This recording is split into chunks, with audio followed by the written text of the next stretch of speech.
People love Tommy Shelby from Peaky Blinders. He's a quiet, introverted character and at the same time extremely charismatic. While you don't want to be like Tommy in every way, there are 8 habits you can learn from him to instantly command more respect from the people around you. And even though Peaky Blinders is a scripted TV show, all the psychology covered in today's video will apply to your actual life. Also, this video has a few scenes from season 6, but no spoilers. The first thing that you see from Tommy is that he has slow, relaxed movements. When he isn't physically fighting, he's almost never in a rush. For example, notice how slowly Tommy moves in this next clip and how it instantly gives you the sense that he's above feeling intimidated. Sit. Talking to you, Mr. Shelby.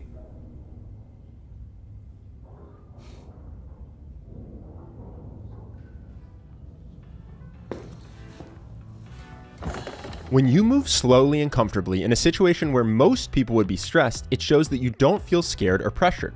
Along with his slow movements, there's a second body language habit you saw that helps Tommy appear confident. Tommy is comfortable holding eye contact, even during conflict.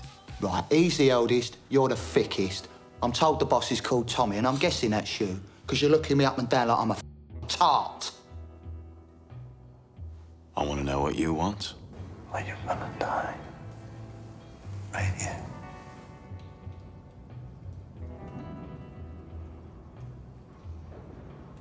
We talked about this briefly in the Alfie video. The one mistake you could make after watching scenes like this is trying to hold eye contact all the time.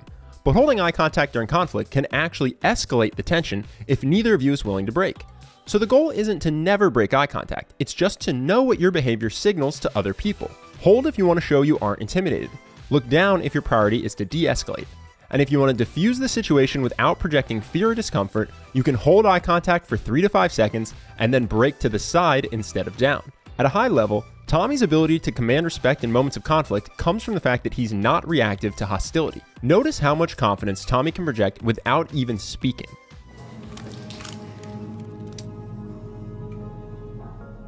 Being non-reactive shows you feel confident in your ability to handle whatever is happening. It's hard not to respect someone who keeps their cool in situations where most people would lose it. Here's another funny example of just how non-reactive Tommy can be. He researches his enemies. That's why he's been chosen. I am chosen. I'm chosen. Could the chosen one smoke? This is obviously an extreme example, and hopefully none of us will ever have to deal with trying to keep cool with a gun to our head. But it's a good example of how Tommy's non-reactivity projects confidence under pressure. Of course, the goal here isn't to fake that you're okay while freaking out on the inside. It's to cultivate a genuine, deep internal confidence. We'll talk more about how to do that at the end of this video. There is one more quick body language habit you should steal from Tommy if you want to command attention specifically in large groups. Be as big as your audience. Scale up your hand gestures when you're speaking to more people. But the main thing is, you bunch of despite the provocation from the cavalry, no fighting. But it is you, my friends, who must suffer the cuts in wages, and in welfare, and in dignity. And you must not complain, because that would be unpatriotic. Moving beyond body language, the next way you can command respect is by focusing on how you speak. The first thing you notice about Tommy when he speaks is that his word choice shows conviction. Specifically when he talks about his plans for the future, he doesn't say, I hope to, or I want to, but I will. Just a few more yards to go. And you will change your ways. And I'll change the world. Beyond word choice, you can show conviction with just your tone. Many people do the opposite, ending in upward inflection, making statements sound like questions. This gives the impression that you're unsure of yourself. As an example, compare Tommy's tone in this next clip to Gina's. What are Michael's real intentions towards me, Gina? And if you lie, I will know. Tommy. He intends to complete the deal. And then you both walk away. So if you want to show conviction with just your tone, end your statements in a downward inflection. Similar to his slow, relaxed body language, Tommy also has a slow speaking cadence and uses pauses between words to hold attention. The pause is the moment when you're not speaking, but ironically, it's the moment you can pull people in. Tommy does this by pausing when you most want to hear what he has to say. You know, Michael, when you're dealing with a very powerful enemy, taking revenge sometimes requires time. You have to pick your moment. That moment will come. You may worry that speaking slowly and pausing a lot will lead to people cutting you off. The way you can prevent this isn't by rushing to finish or giving up on your thought halfway through, but by continuing to speak in that same slow speaking cadence until you're at least finished your sentence. Watch this next clip as an example you can model. For context, that ticking in the background is a bomb. As a member of Parliament for this constituency, it is my duty to take responsibility for the welfare of my constituents. The clock is still ticking. Consumption of opium is very prejudicial. Now there's one more important thing to cover when talking about why Tommy Shelby commands so much respect.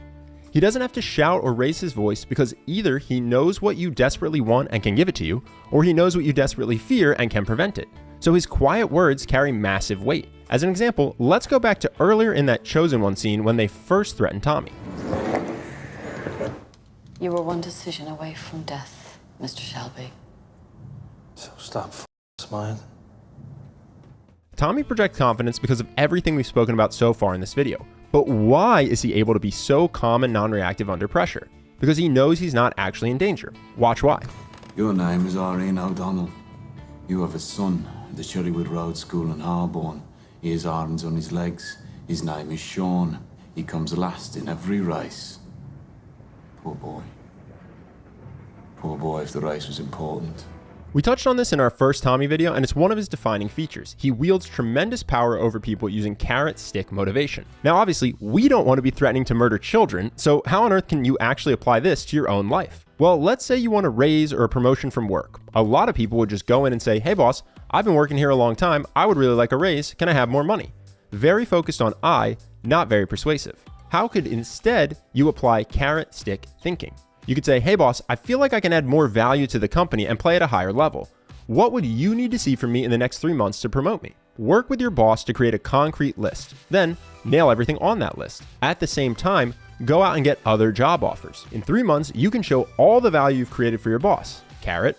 And if they back out from the agreement, you can tell them that you want to stay, but you have other offers that pay more if they're unwilling to give you a raise. That's the stick.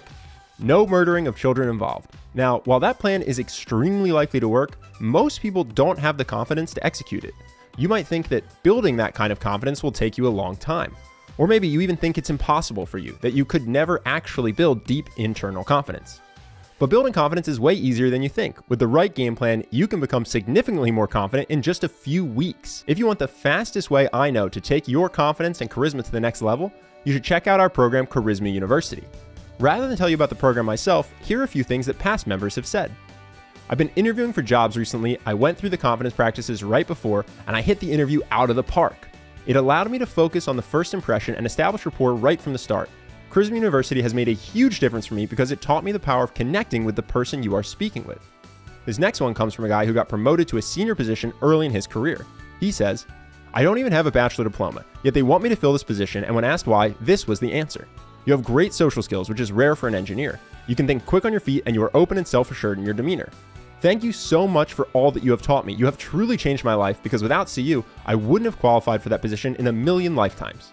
And lastly, one member writes, thank you so much for this program. After going through Charisma, I've made more friends, have higher self-esteem, and can more easily talk to people I don't know. I've solidified my values and I know who I am. The program is literally guaranteed to change your life. That means you can take the entire course, and if you don't think it's worth every penny, you can give yourself a full refund from right inside the program. If you want to see if Charisma University is right for you, click the link on screen now or in the description below. Either way, I hope you enjoyed this video. I really appreciate you taking the time to watch it, and I hope to see you in the next one.